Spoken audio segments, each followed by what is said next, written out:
Vintage Hollywood looked like a dream built from light. Glamour filled the screens, romance ruled the stories, and stars felt larger than life. But behind the bright faces were real people carrying heavy secrets. This list is not about tearing down legends, it is about understanding them. Fame did not arrive alone. It brought control, pressure, and silence. Studios owned names, bodies, and futures. Many stars were shaped into images they could not survive. Some were broken by addiction, some by abuse, some by illness, loss, or loneliness. The public saw perfection. The truth lived in private rooms, hospitals, courtrooms, and graves. These 17 stories reveal what fame demanded in return for love. They show how dreams were built using real human lives as the cost. Dorothy Stratton. Dorothy Stratton entered fame like a dream moving too fast to question. She grew up in Canada, quiet and hopeful, before being drawn into the Playboy world as a teenager. Her beauty quickly became a product. She was named Playmate of the Year in 1980 and began stepping into acting roles. To the public, she looked chosen. To those close to her, she looked trapped. Her husband, Paul Snider, had helped push her into modeling. But as her career grew, his control tightened. He felt replaced by her success and threatened by her independence. Friends later said he became jealous, angry, and unpredictable. Dorothy began trying to leave, building a new life and new relationships, including one with director Peter Bogdanovich. In August 1980, Dorothy agreed to meet Snider to discuss their separation. She believed it would be a final, practical conversation. Instead, it became the end of her life. Snider murdered her and then killed himself. Hollywood reacted with shock, but also with spectacle. Her death became headlines, documentaries, and films. The story was told again and again, often focusing more on the men involved than on Dorothy herself. What makes her story dark is not fame, it is control. Dorothy did not die because she wanted success. She died because she tried to leave someone who refused to let her go. Her life shows how quickly glamour can turn into danger when power is uneven and escape is treated as betrayal. Dorothy Dandridge. Dorothy Dandridge walked into Hollywood carrying more than talent. She carried history. In the 1950s, she became the first Black woman nominated for a Best Actress Academy Award. Her role in Carmen Jones made her a symbol of possibility in an industry built on exclusion. But success did not bring safety. Dandridge faced limits that white stars never had to think about. Roles were few. Contracts were conditional. Even when praised, she was kept at a distance from true acceptance. She could be admired, but not fully welcomed. Her personal life reflected the same tension. Relationships were unstable. Financial problems followed. The pressure of being the first meant she was always watched, always judged, and rarely protected. As years passed, her career slowed. Hollywood did not rush to rescue her when the spotlight dimmed. The same industry that once celebrated her beauty quietly stepped away when she needed support. In September 1965, Dorothy Dandridge was found dead at the age of 42. Her life ended in tragedy, and the world that once applauded her offered little explanation for how someone so important could be left so alone. What makes her story dark is not only her death, it is the silence around her struggle. She carried the hopes of many people, but when the weight became too heavy, she carried it alone. Dorothy Dandridge changed history. History did not protect her. Clark Gable. Clark Gable was not just a movie star, he was a symbol. Studios built him into the perfect image of confidence, strength, and charm. When audiences watched him, they believed they were seeing a man who never doubted himself. But that image was managed. Gable rose during a time when studios controlled nearly every part of an actor's life.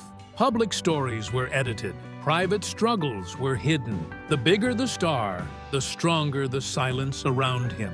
His life carried real pain behind the smile.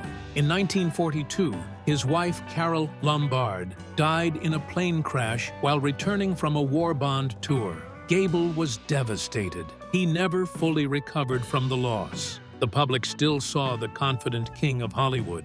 Privately, grief followed him for the rest of his life. What makes Gable's story dark is not scandal. It is the distance between the man and the myth. Hollywood sold him as unbreakable, but no one is. He lived in a system that valued image more than truth. If he suffered quietly. If he struggled, the public was not allowed to know. Clark Gable represents one of old Hollywood's deepest tricks, turning a human being into a fantasy, then asking him to live like the fantasy was real. Behind the crown was a man who felt loss, pressure, and silence. And silence, in Hollywood, can be one of the heaviest burdens of all.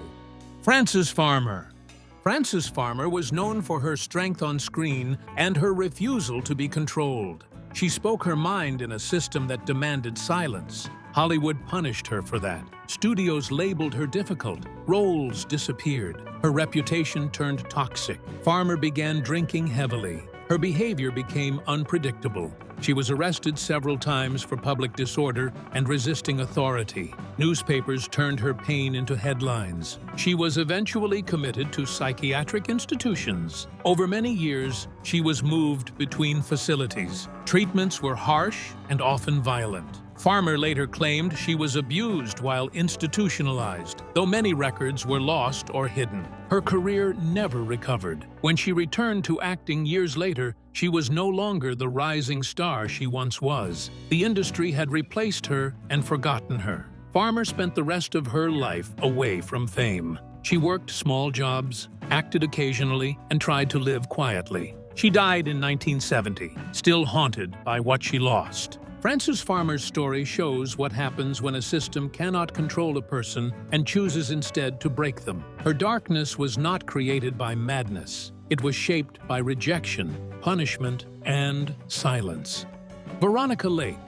Veronica Lake became famous for her hairstyle and mysterious beauty. She was one of the most desired women of the 1940s. Her fame did not last. She had a difficult personality and refused to obey studio control. Hollywood labeled her uncooperative. Roles disappeared quickly. She struggled with alcoholism and emotional instability. Her marriages failed. Her money vanished. By the 1950s, she was almost forgotten. She worked as a waitress and hotel clerk. Customers sometimes recognized her and laughed, not believing she had once been a star. Lake gave interviews describing how cruel fame could be. She said Hollywood built her and then abandoned her without warning. She died in 1973, nearly broke and far from the spotlight. Veronica Lake's story is not about sudden tragedy. It is about slow disappearance. She showed how quickly beauty can be praised and how quickly it can be discarded. Her darkness came from being loved loudly and forgotten quietly. Rock Hudson. Rock Hudson's image was engineered for certainty.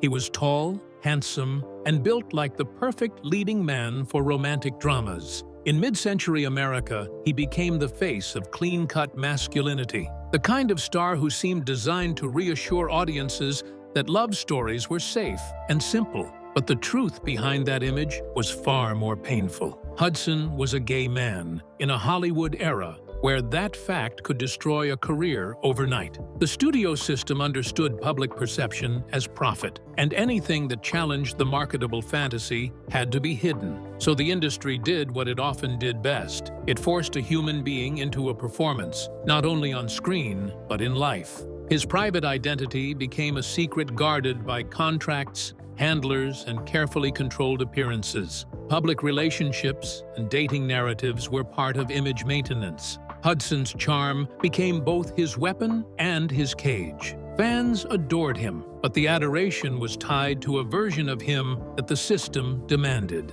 The darkness here is quiet, but devastating. Imagine being celebrated by millions while knowing that the real you could never be welcomed into the same room as your own fame. Hudson lived inside a double life, a public idol and a private man required to erase himself for survival. Then, history turned brutal. In the 1980s, the AIDS crisis was tearing through communities, often met with fear, stigma, and political silence. Hudson's illness eventually became public, and when he died in 1985, it was not only the loss of a star, It became a national turning point. His death forced the wider public to confront AIDS in a way it had avoided, because suddenly, the victim was someone mainstream America already loved. Rock Hudson's story is dark, not because he did something scandalous, but because he was trapped in a world that demanded concealment. The tragedy is that the studios sold him as an icon of love, while denying him the right to live honestly in his own life. Ingrid Bergman.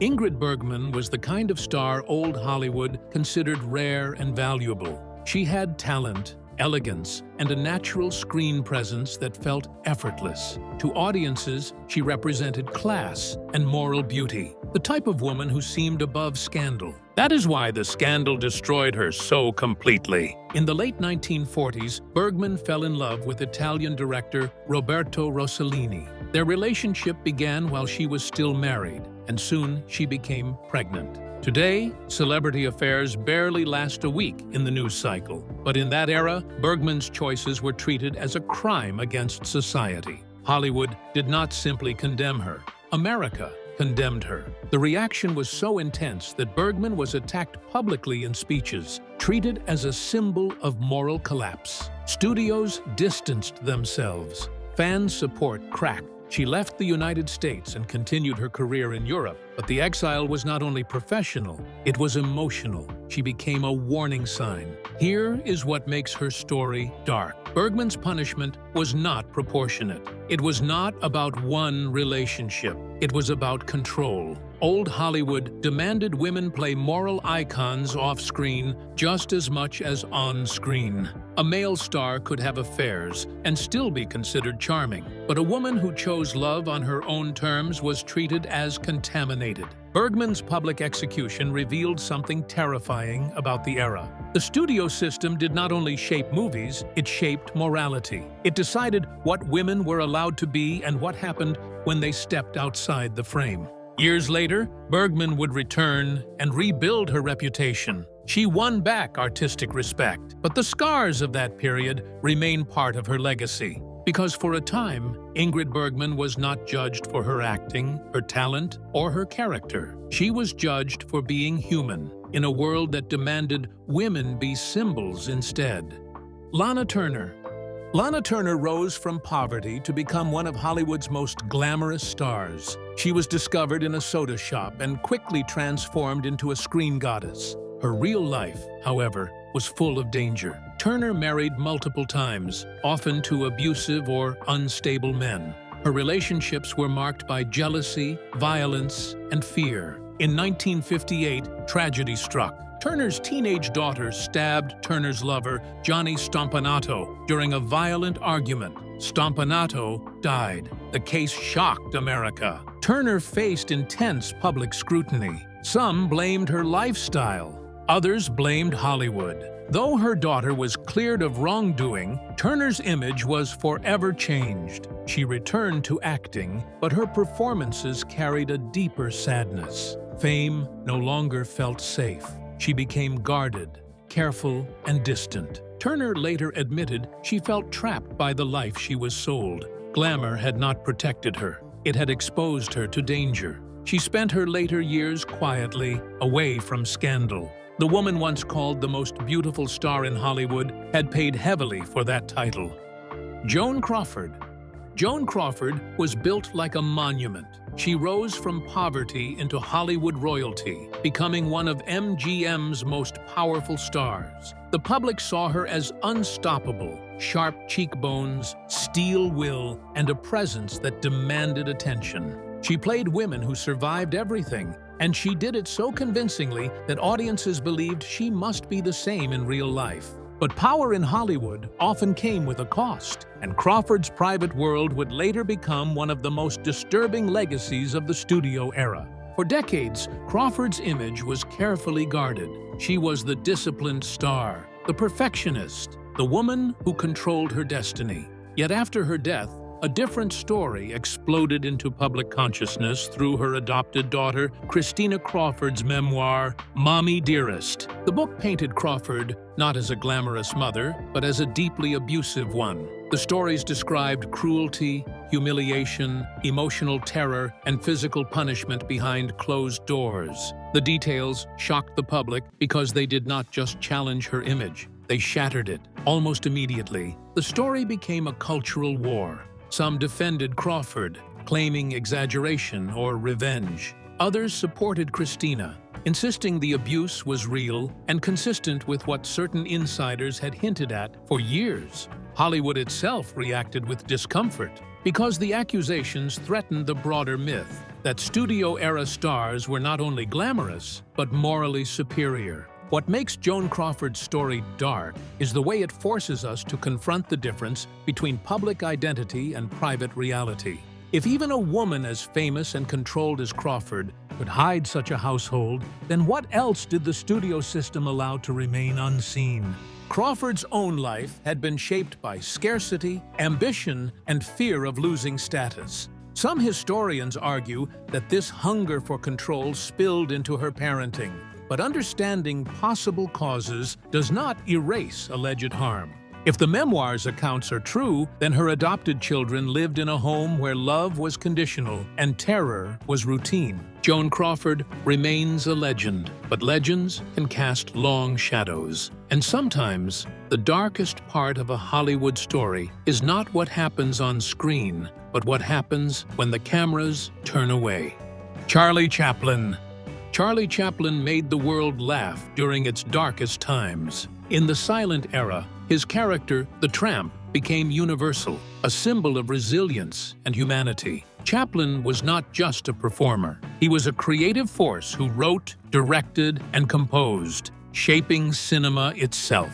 If old Hollywood had saints, Chaplin looked like one. But the truth was complicated. Chaplin's personal life repeatedly collided with scandal, and the scandals were not minor. They were explosive enough to threaten his career and permanently divide public opinion. His relationships with much younger women became a recurring controversy, and in an era that already policed morality, Chaplin seemed to exist at the center of constant outrage. The most notorious episode involved actress Joan Barry, whose legal battle with Chaplin became headline warfare. A paternity lawsuit followed, and even after blood tests reportedly suggested he was not the father, Chaplin was still ordered to pay child support under laws at the time. The court fight destroyed his public image in many circles and reinforced the idea that fame did not protect you from judgment when the crowd turned. Then, politics added fuel. Chaplin's outspoken views and refusal to embrace American patriot narratives made him a target during the Red Scare era. He was accused, watched, criticized, and painted as suspicious. In 1952, while traveling to Europe, Chaplin learned that his re-entry permit had been revoked. Suddenly, the man who had helped define Hollywood found himself effectively exiled. What makes Chaplin's story dark is not just the scandal or the politics. It is the sense of a life lived in extremes, genius and chaos, compassion on-screen, turmoil off-screen. A man adored by millions, yet repeatedly dragged through public disgrace. Chaplin eventually settled in Switzerland and continued living outside America, a legend reshaped by controversy. His life reminds us that in old Hollywood, fame was never a stable throne. Errol Flynn. Errol Flynn became famous as the perfect action hero. He fought pirates, tyrants, and villains on screen. Off-screen, his life moved in darker directions. Flynn lived fast. He drank heavily, partied constantly, and treated danger like entertainment. Hollywood praised his charm, but chaos followed him everywhere. In 1942, Flynn was charged with statutory rape involving 2 teenage girls. The trial shocked the nation. Newspapers followed every detail. Fans were divided. Some defended him. Others saw a darker truth. Flynn was found not guilty, but the damage remained. His reputation changed. His health collapsed from years of alcohol and drugs. He aged quickly, looking much older than his years. His later films showed a tired man playing heroes he could no longer resemble. Friends said he felt trapped inside a character he created but could not escape. Flynn spent his final years chasing youth, drinking heavily, and avoiding reality. His money disappeared through reckless living. His fame became a memory he could not relive. In 1959, Errol Flynn died at 50. The man who once symbolized adventure ended as a warning. His story shows how fame can hide destruction until it is too late. Jean Harlow. Jean Harlow became famous almost overnight. Her platinum hair and bold presence made her unforgettable, but her life moved faster than her body could survive. She grew up under a controlling mother who pushed her into fame. Harlow had little freedom and few choices. Her marriages were rushed and unhappy. Her first husband was abusive. Her second husband died suddenly under mysterious circumstances. Rumors followed her everywhere. Some blamed her, some feared her. Harlow worked constantly, even when sick. Studios forced her to hide illness so films could be finished. She complained of pain, weakness, and exhaustion. In 1937, her condition worsened. She collapsed during filming. Doctors discovered kidney failure, though it was too late to save her. She died at only 26. The woman known as Hollywood's brightest blonde was exhausted long before her body stopped. Fame did not protect her. It hurried her toward the end. Jean Harlow's story is not about scandal. It is about speed. She lived too fast, worked too hard, and died too young for a dream that never slowed down. Rita Hayworth. Rita Hayworth was sold as the love goddess of Hollywood. Her hair, smile, and movement were designed to represent desire itself. But behind the image was a woman shaped by control. Her father managed her career from childhood. He pushed her into exhausting dance routines and controlled her every move. Years later, Hayworth would quietly say that fame began as fear. As an adult, she married several times. Many of those marriages were abusive, especially her marriage to Orson Welles and later to Prince Ali Khan. The world saw fairy tales. She lived through emotional isolation and control. Hayworth struggled with alcohol for many years. Her erratic behavior was mocked by the press, but few understood that she was ill. She was later diagnosed with Alzheimer's disease, though at the time it was misread as alcoholism and instability. Her memory slowly faded. The woman once known for perfect glamour began forgetting names, faces, and even herself. She spent her final years in quiet care, far from cameras. When she died in 1987, many were shocked to learn how long she had been suffering in silence. Rita Hayworth was not destroyed by scandal. She was erased slowly by illness and by a system that never learned how to protect the people it used. Montgomery Clift. Montgomery Clift was known for emotional, gentle performances. He brought vulnerability to male roles at a time when toughness ruled Hollywood. Behind the scenes, Clift struggled deeply. He battled addiction, depression, and loneliness. He also hid his sexuality in a world that would not accept it. In 1956, Clift survived a terrible car accident that crushed part of his face. Doctors rebuilt his features, but his pain never left. He began relying heavily on alcohol and pills. His acting changed. It became darker, heavier, and more haunted. Friends said he never fully recovered emotionally or physically. Studios grew impatient with his unreliability. Roles disappeared. The man once seen as a future legend slowly faded. Clift lived quietly, often alone, haunted by pain and regret. In 1966, he died at 45 from heart failure linked to substance abuse. Montgomery Clift did not burn out in scandal. He faded in sorrow. His life shows how talent can survive trauma, but the soul sometimes cannot. Marilyn Monroe. Marilyn Monroe remains one of the most recognizable faces in modern history. Even people who have never watched her films know her image. The platinum hair, the breathy voice, the playful innocence. Hollywood marketed her as pure fantasy, a symbol of desire and joy. But Marilyn Monroe was built from pain. She was born Norma Jean Mortensen, and her early years were marked by instability. Foster homes, emotional insecurity, and a deep hunger for love shaped her long before fame arrived. When she entered Hollywood, the studio system did not heal those wounds, it exploited them. Marilyn was expected to be Marilyn at all times, not the woman, but the product. She was surrounded by handlers, photographers, and executives who understood her value as an image. She was desired by the world, but rarely protected by the people closest to her. As her fame grew, so did her struggles. She battled anxiety, insomnia, and depression, and leaned heavily on medication. Her personal relationships were complex and often painful, including marriages that carried enormous public pressure.